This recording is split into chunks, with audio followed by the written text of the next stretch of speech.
ఎప్పటికైనా సొంతం. రాదురా ఏ విజయం నీ కోసం నా కోసం, ఎటుపోదురా నువ్వు చేసిన కష్టం ఎప్పటికైనా సొంతం.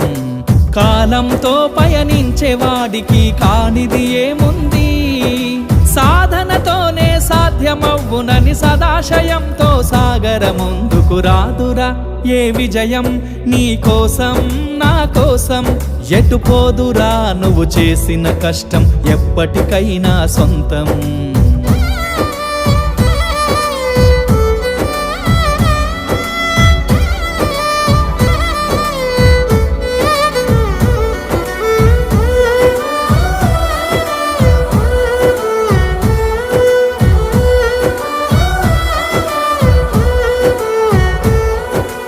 ఆకాశంలో అలలాగా పోయే ఆ పక్షులనే చూడు, అనుకున్న